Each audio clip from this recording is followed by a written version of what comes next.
Bonjour à toutes et à tous. Bienvenue sur LMT 25 ans, le podcast pour raconter l'histoire de Laval Mayenne Technopole. Cette association, que nous appelons également par son acronyme LMT, accompagne et développe le territoire de la Mayenne grâce à l'innovation. Je suis Céline Loury, en charge de la communication chez LMT. Avec ce podcast, nous souhaitons proposer chaque semaine de 2021 un morceau de l'histoire de LMT raconté au travers des conversations avec des membres de l'association, de l'équipe salariée, des partenaires ou encore des entreprises accompagnées qui ont participé à cette aventure collective. C'est un duo d'entrepreneurs que j'interroge aujourd'hui dans le cadre du podcast LMT 25 ans. Ce sont Adrien Gou et Sébastien Ricot qui ont eu l'idée de créer l'entreprise MyPie. Au départ, leur idée de business, c'est de concevoir et commercialiser leurs propres recettes de tourtes. Je ne vais pas vous en dire plus sur l'origine de cette idée, puisqu'ils vont en parler dès les premières minutes. Vous apprendrez également comment ils ont découvert le département de la Mayenne, comment ont-ils démarré cette aventure entrepreneuriale, pourquoi était-il important de trouver un partenaire, comment ont-ils fait la connaissance de leur actuel associé et partenaire en Mayenne, et pourquoi est-il nécessaire de changer sa posture en tant qu'entrepreneur pour pouvoir faire face à la croissance. C'est une belle histoire, si vous ne la connaissez pas encore, que je vous laisse découvrir tout de suite. Bonne écoute. Merci Adrien Gou et puis Sébastien Ricot donc de l'entreprise MyPie de participer au podcast LMT 25 ans. On va mieux vous connaître, donc rapide présentation de qui vous êtes. Donc, je vais commencer. Je m'appelle Sébastien Ricot, j'ai 29 ans et j'ai eu un parcours école de commerce avant de créer MyPie. Moi, c'est Adrien, j'ai 31 ans et plutôt un parcours ingénieur avant de créer MyPie. Comment avez-vous eu l'idée de créer MyPie ? Qu'est-ce qui a créé l'étincelle pour vous lancer ? Donc au départ, quand on a créé MyPie il y a 6 ans, on était tous les deux passionnés de cuisine, enfin très intéressés par la cuisine. Et on a fait un voyage en Nouvelle-Zélande au départ qui a déclenché l'étincelle pour créer MyPie. Donc c'est un voyage là-bas où on a découvert la spécialité culinaire de la Nouvelle-Zélande, c'est la meat pie, donc qui est une petite tourte individuelle, généralement à base de viande et de légumes. Et on a trouvé ça super intéressant. On a trouvé qu'il y avait vraiment quelque chose à faire, à l'importer en France, à le réinventer un peu à la française, parce que c'est à la fois un produit à emporter qu'on peut manger sur le pouce et à la fois c'est très cuisiné. Il y a vraiment un mijoté dedans avec des légumes cuisinés, mijotés plusieurs heures, etc. Donc on a trouvé ça très intéressant et c'est de là que c'est parti. Au départ, on faisait que des tourtes comme ça en fait. Et c'est après seulement, on va raconter après, mais c'est après qu'on a commencé à décliner d'autres gammes de produits à emporter. Vous connaissiez avant ? Oui, on se connaissait avant. On n'a pas fait la même école, mais on avait des amis en commun et on se connaissait. Pouvez-vous nous raconter donc comment vous avez connu Laval Mayenne Technopole ? Donc c'était sur le salon de l'entrepreneuriat en 2015 du coup, je pense. Oui, c'est ça. En 2015. Donc on cherchait à l'époque, c'était le tout début de l'aventure et on avait déjà en tête l'idée qu'on aimerait avoir notre propre atelier de fabrication. On voulait, si possible, éviter de sous-traiter la production parce qu'on voulait vraiment avoir la main sur la production, on voulait être flexible pour proposer notamment des recettes de saison, on voulait maîtriser l'approvisionnement, tout un tas de choses comme ça et pouvoir aussi proposer des produits plus abordables pour le consommateur. Et du coup, on cherchait un partenaire industriel pour nous aider, pour rejoindre l'aventure si possible. Et du coup, voilà, on a fait plusieurs salons, on a cherché un peu partout comment on pourrait faire. On savait que ça serait sûrement pas à Paris, parce qu'à Paris, oui, on l'a pas précisé d'ailleurs, mais l'aventure a démarré à Paris au départ. Nous, on faisait nos études sur Paris. Et du coup, on a rencontré comme ça la LMT qui avait un super stand à l'entrée du salon de l'entrepreneuriat. Plus précisément, Antoine Tétard. Et qui nous a parlé du programme id'énergie, qui nous a très bien vendu la Mayenne. Et c'était déjà un petit peu quelque chose qu'on avait en tête de s'installer en dehors de Paris et d'essayer de trouver un partenaire industriel. Et comme la Mayenne est une région avec une grosse tradition agroalimentaire, avec un savoir-faire, avec des bons fournisseurs, toute une filière agroalimentaire, on a trouvé que c'était super intéressant. Et la LMT nous a fait très bonne impression aussi. Enfin, on a trouvé que c'était dynamique et moderne, quoi. Donc c'était début février 2015. J'imagine qu'après, vous êtes venu en Mayenne. Donc c'était de savoir comment s'est passée votre première rencontre du territoire de la Mayenne. Comment cela s'est-il passé ? Et il me semble que vous avez eu une journée de découverte du territoire avec Antoine. C'est ça, dès la première journée, on a attaqué fort, on a fait le tour des industriels de Mayenne. Antoine avait déjà en tête plusieurs entreprises, plusieurs dirigeants d'entreprises qui potentiellement pouvaient rechercher des startups comme la nôtre dans laquelle investir ou avec laquelle s'associer. Du coup, on a rencontré notamment l'entreprise Thiol et Jean-Rémy Cousin, donc le fondateur des Rillettes Goronaises, et on a tout de suite bien accroché. Ça s'est pas fait en un jour, mais dès le premier rendez-vous, on a bien accroché. C'est une question de personnalité, je pense. On avait un peu la même vision de l'entreprise, de ce qu'on voulait faire. Jean-Rémy, donc il a une entreprise qui tourne très très bien, de rillettes et de saucisses depuis 30 ans, mais il cherchait à se développer dans les plats cuisinés déjà. Il cherchait à se développer dans le secteur où on était. Et ensuite, voilà, après, on a juste bien accroché sur tout le reste, quoi, sur les idées, sur la vision. Et l'idée, c'était de vraiment faire un partenariat et travailler ensemble sur les produits et pas d'aller voir juste un sous-traitant. C'était vraiment, on recherchait un associé et Voilà. pas, on a eu d'autres propositions, mais c'était plus de la sous-traitance. Là, c'était vraiment, Notamment avec Thiol, c'était plutôt de la sous-traitance qui nous proposait, même si c'est une belle entreprise, ça nous intéressait moins. Oui, vous vouliez aussi que l'associé apporte ses idées en plus de l'outil de production. Voilà, c'est ça, on voulait pas juste qu'il apporte l'argent et qu'il regarde, on voulait quelqu'un qui vienne avec nous. Ouais. Parce que même si on est passionné de cuisine, on connaît un peu, mais c'est pas comme d'être dans le métier depuis 30 ans comme Jean-Rémy. Il sait manager une équipe de production, il a plein de compétences qu'on n'a pas, quoi.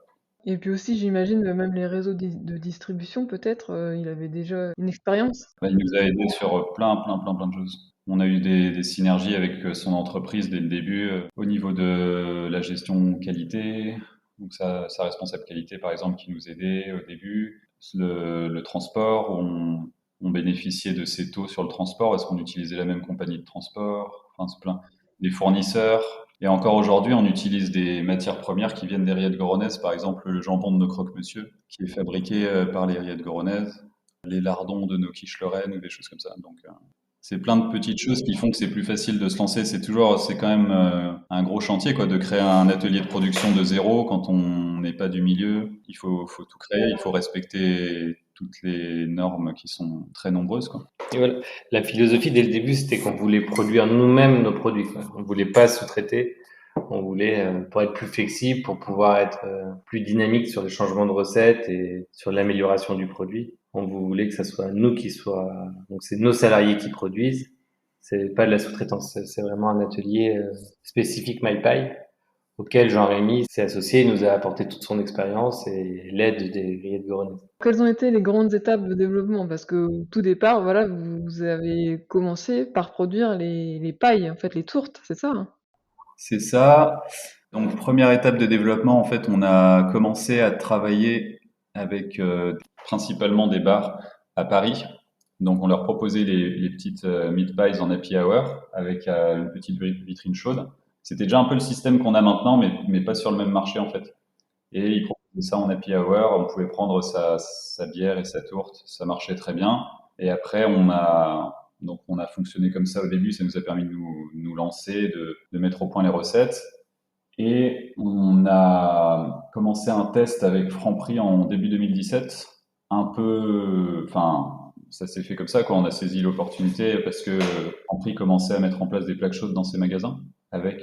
C'était le moment où se développait notamment la repas en entrée de magasin, les machines à jus, où les magasins de proximité en fait commençaient à mettre en place des zones de restauration en entrée de magasin. Et du coup, on est arrivé, on a trouvé que c'était intéressant, qu'il pouvait y avoir une opportunité pour nous de proposer des petites tourtes en maintien chaud comme on faisait dans les bars, mais dans ces magasins-là. Et en fait, ça a pris super vite après avec Franprix. On a fait un test dans un magasin et rapidement ils ont dit il faut qu'on le déploie. Donc on a fait un plan ensemble, on a déployé dans 10 magasins, 20 magasins, 50 magasins. Bon, rapidement on est arrivé à 100 magasins. Et comme on a vu que ça prenait très bien et qu'il y avait une grosse traction sur ce marché-là, on a commencé à réfléchir à décliner d'autres gammes de produits. Donc l'année d'après, on a fait des plats cuisinés en plus des tourtes. Après, on a sorti des quiches. Après, on a sorti des pizzas. Donc les pizzas, ça date de début 2020. Et là, cette année, on a sorti des croque-monsieur. Donc on en est à 5 gammes de produits. À chaque fois en respectant le même cahier des charges. Donc on a le même cahier des charges depuis le début, depuis qu'on fait les tourtes. Donc des ingrédients 100% naturels, pas d'additifs, pas de conservateurs, des légumes frais épluchés à la main. On fait tout nous-mêmes. Donc si on doit faire de la pâte à pizza, on la fait nous-mêmes. On la fait lever 24 heures comme ferait un pizzaiolo. On n'achète rien comme de déjà fait. On fait la pâte brisée des tourtes et des quiches nous-mêmes, le pain des croque-monsieur. Voilà, on a tout un cahier des charges comme ça et principalement du sourcé local. Et puis vous aussi, hein, vous participiez à la production, hein, c'est ça, hein, même peut-être encore. Ouais. Alors ça, c'est vraiment au tout début. On a fait presque un an où on fabriquait nous-mêmes. On a commencé, on fabriquait dans un tout petit atelier à Paris, une cuisine partagée, où vraiment on partageait des cuisines avec d'autres food trucks, donc c'était vraiment Sébastien et moi. Après, il y a une étape où on a produit aux rillettes Goronaises, donc là, on produisait avec Jean-Rémy et des salariés de Jean-Rémy. Après, on a commencé à reprendre et installer des locaux qui étaient juste à côté des rillettes Goronaises. Avant, c'était les éditions du chocolat. Et on a commencé à produire là-bas, on a pris une salle, puis on s'est agrandi. Et au fur et à mesure, l'atelier a grandi. On a accueilli la ligne pizza, on a refait la boulangerie. Et là, on est en train encore de continuer les agrandissements avec une nouvelle ligne de pizza qui arrive et une nouvelle ligne pour fabriquer des quiches. On est aujourd'hui à 37 salariés. On double tous les ans le volume, le chiffre d'affaires globalement. Donc, on est content parce qu'il y a un fort développement et on est sur un marché qui grossit vite en fait. Oui. Et est-ce qu'il y a d'autres anecdotes fortes liées à vos débuts? Oui, il y en a plein, mais pas forcément des trucs qu'on a envie de raconter. Non, mais en tout cas, des choses qui pourraient, je veux dire, quelqu'un qui hésiterait à se lancer ou. Ouais, bah si tu veux un truc marrant, on manque un peu de sens pratique parfois avec Adrien, donc au tout début, la première année, quand on faisait les tourtes nous-mêmes, après on n'avait rien, on n'avait pas de matériel, donc on louait un camion réfrigéré par exemple, et après on allait vendre nos tourtes pour faire un peu de promotion. On faisait des marchés street food ou des festivals de musique. Et du coup, on avait loué une fois un camion de location. 10 minutes après l'avoir loué, on a essayé de rentrer pour le garer dans un parking souterrain et on n'a pas réalisé la hauteur et on a complètement arraché tout le toit. Donc on a failli couler Malpaï dès le début parce que finalement l'assurance a joué. Oui. Ouais. On a eu de la chance avec On l'assurance. a eu de la chance avec l'assurance parce que sinon en fait on n'avait pas les moyens à l'époque de payer la réparation. Alors, c'était genre vraiment 3 mois après avoir créé MyPay. Mais des trucs comme ça, il nous en est arrivé plein, enfin un peu des accidents et des trucs comme ça. Non, je sais pas si on a des anecdotes à part ça. Si, Jean-Rémy raconte toujours que la première fois qu'on s'est rencontrés, il a remarqué qu'on avait encore de la pâte sous les ongles parce qu'on avait fait des tourtes toute la nuit et ça lui a bien plu. Du coup, il a vu qu'on connaissait le produit, qu'on n'était pas juste, qu'on travaillait Oui, quoi. voilà, vous mettiez la main à la pâte. Voilà, exactement. Qu'on n'était pas juste à vouloir trouver des gens pour faire à notre place. On avait vraiment, on connaissait le produit quand on avait vraiment fait nous-mêmes. Sinon, maintenant, on va parler de l'incubateur, en fait. Quand est-ce que vous êtes entré dans l'incubateur et qu'est-ce que cela vous a apporté? On est rentré tout de suite, non, dans l'incubateur? Ouais, en 2015. Oui, voilà, oui, parce que finalement, en fait, l'offre d'énergie, elle était pas pour vous, parce que finalement, vous étiez plus qu'au stade de l'idée, en fait. Oui, c'est ça. Ouais, c'est ce que nous a dit Antoine tout de suite. Ouais. On était un peu plus que ça de l'idée. Ouais. On a tout de suite été super bien accompagné par Antoine et la Technopole. Il nous a il nous a mis en contact avec Mayenne Initiative, avec le réseau Entreprendre, ce qui nous a permis d'avoir des prêts d'honneur. Et ensuite, il nous a accompagnés tout du long, que ça soit sur des conseils un peu du quotidien, sur la gestion d'entreprise, ou un accompagnement sur les aides qu'on pouvait avoir. Voilà, il nous a vraiment accompagnés dès le début. Il a permis de nous introduire aussi un petit peu en Mayenne. Voilà, Ouais, c'était ça, beaucoup plus facile vraiment l'énorme valeur ajoutée, c'était de nous introduire à l'écosystème mayennais, parce que nous, on n'était pas du coin. Donc, et on a réalisé que vraiment, il y a un bel écosystème en Mayenne, tout le monde se connaît. Et Voilà, Réseau Entreprendre, Mayenne Initiative, la BPI, les banques. Là, Antoine, il nous a vraiment accompagnés dans toutes ces démarches-là. Il a relu nos business plans, nos prévisionnels. Enfin, il y a eu vraiment un accompagnement fort pour des gens. Nous, on n'y connaissait rien à l'entrepreneuriat. Ouais. Il nous a vraiment apporté son expérience pour commencer. Qu'est-ce qui vous vient à l'esprit quand on vous dit Laval Mayenne Technopole? L'innovation, la créativité, l'accompagnement. La convivialité, il y a une équipe très sympa. Ouais, c'est vraiment bonne ambiance. Même les autres entrepreneurs, c'est vraiment sympa de les rencontrer à chaque fois. D'ailleurs, on avait fait des événements, on avait proposé nos produits à des événements sur la LMT. Et voilà, enfin, il y a des incubateurs. Nous, avant d'être à la LMT, on a fait rapidement aussi un incubateur à Paris qu'on va pas nommer, mais où c'était sur les techniques, sur le business model et tout, c'était très vieille école. Enfin là, on a tout de suite senti que c'était Plus dynamique et plus concret. Ouais. Oui, c'est pas du tout le même accompagnement qu'on avait pu avoir dans un autre incubateur. C'est vraiment plus humain, beaucoup plus proche et très concret, quoi. Et sinon, quels sont les challenges auxquels vous devez faire face aujourd'hui? On doit faire face, si on devait résumer, c'est faire face à la croissance, quoi. C'est qu'on là, on est vraiment dans une phase où on grossit vite et il faut apprendre à se détacher de l'opérationnel. Enfin, Adrien et moi, on doit de plus en plus rentrer dans le rôle du manager et comment ils disent à Réseau Entreprendre, devenir chef d'orchestre. Enfin, d'être moins, de savoir déléguer, de rentrer plus dans le management que dans l'opérationnel, quoi. Et donc, c'est ça qu'on apprend de plus en plus. Parce qu'on est obligé, on arrive à une taille où on peut plus tout faire nous. Donc, il faut apprendre ça. Et après, on fait face, tous les ans, on doit faire des travaux d'agrandissement de l'atelier. Donc, c'est quand même un challenge à chaque fois d'arriver à suivre le rythme. On est en fait dans une position où on doit à la fois prendre un marché rapidement parce que le marché du Snack in Show, il grossit vite Et on est toujours menacé par les on est concurrents. menacé par d'autres concurrents, même si Et au fur et à mesure qu'on prend les marchés, il faut grossir. Et voilà, en même temps, il faut à la fois prendre le marché et grossir, suivre en production derrière parce qu'on fait tout nous-mêmes. On peut pas trouver un sous-traitant qui absorbe la production. Donc c'est ça, ouais, c'est ça qui est compliqué. Mais bon, pour l'instant, on y arrive. Hein. Mais voilà, c'est surtout ça. Et puis le Covid, ça a été quand même une perte de chiffre d'affaires. On a grossi quand même. On a quand même doublé le chiffre d'affaires sur l'année Covid, mais on a fait 30% de moins que ce qu'on aurait pu faire. En fait, c'est parce qu'on gagne beaucoup de points de vente, mais parallèlement, nos points de vente ont fait beaucoup moins. Point de vente par point de vente en chiffre d'affaires sur 2020, ils ont fait 40 ou 50% de moins souvent. Donc en fait, ça fait quand même une activité bien ralentie. Voilà, c'est les principaux challenges. Puis aussi, vous êtes toujours dans une dynamique de diversifier votre gamme. Ouais, voilà, c'est qu'en plus, si on veut, notre modèle actuel, c'est de proposer l'offre clé en main de Snack in Show pour les magasins de proximité. On veut arriver et qu'ils puissent déléguer toutes leurs solutions de Snack in Show à MyPie.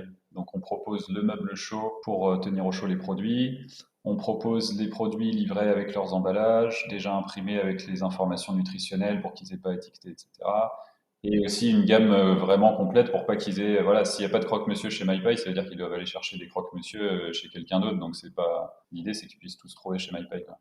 Donc c'est un challenge aussi, ouais. Mais on commence à avoir une gamme assez complète là quand même. Il y a encore un ou deux produits qu'on aimerait développer, mais on commence à être pas mal. Ma question habituelle, c'est, alors selon vous, c'est quoi l'innovation et qu'est-ce qui est important pour innover et réussir? Je pense qu'on a une définition assez concrète de l'innovation avec Adrien, donc ça serait s'adapter au marché et globalement s'adapter à ce que le marché demande actuellement. Donc c'est innover dans ce sens-là, quoi.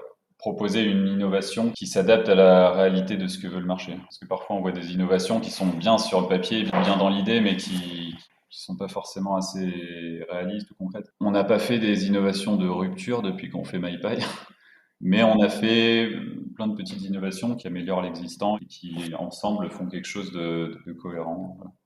Et après, pour réussir, moi, je pense que c'est la ténacité, quoi. C'est de jamais abandonner quand ça va pas ou quand c'est compliqué. Il y a toujours des hauts et des bas. Et c'est beau ce que tu dis. Non, mais faut vraiment tenir le coup. Enfin, quand on rigolait, on racontait les anecdotes du début, mais c'était pas drôle sur le moment et on en rigole après, mais il y a eu beaucoup de... On a fait vraiment beaucoup d'erreurs et un des rares trucs qu'on a bien fait, c'est de pas lâcher. Ouais, ça c'est vrai.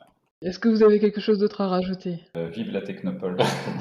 Et encore merci pour la Technopole et pour tout l'accompagnement qu'on a eu. Ouais, non, vraiment merci. Ça a été notre premier organisme qui nous a accompagnés, qui nous a aidé à nous lancer, donc on est vraiment reconnaissants. Merci Adrien et Sébastien pour le partage de votre parcours. C'est un très bel exemple de collaboration entre une PME existante et une entreprise en démarrage. Je me souviens très bien, au retour du Salon des entrepreneurs en réunion, Antoine Tétard nous avait fait part de cette rencontre et que cela n'allait pas en rester là. Justement, quelques semaines plus tard, Antoine Tétard nous annonçait qu'il venait, Adrien et Sébastien venaient en Mayenne, et il nous avait présenté le programme de découverte du territoire. Et comme Adrien et Sébastien l'ont dit, l'entreprise légoronaise de Jean-Rémy Cousin correspondait à leurs attentes réciproques. Ensuite, lors de différents événements, nous avions pu faire découvrir et goûter les tourtes MyPie, car le concept de vitrine chauffante est très pratique pour justement les garder au chaud. Et au fil des années, nous avons eu les nouvelles régulières du développement de MyPie. Et cet été, avec l'équipe LMT, nous avons eu la chance de visiter l'atelier de production à Goron. Donc c'était génial de voir concrètement la ligne de production et de voir comment le process de fabrication a été industrialisé tout en gardant l'état d'esprit de fabrication artisanale. Merci encore pour cette découverte. Et la semaine prochaine, vous découvrirez les partenaires de LMT avec lesquels les entreprises sont aussi amenées à rencontrer. À la semaine prochaine. Pour écouter les épisodes précédents, c'est possible sur toutes les plateformes de podcast habituelles, mais aussi sur la chaîne YouTube Innover et Réussir. Et si vous voulez recevoir l'épisode dans votre boîte email, inscrivez-vous sur lmt25ans.substack.com. À très bientôt sur les ondes de l'innovation mayonnaise.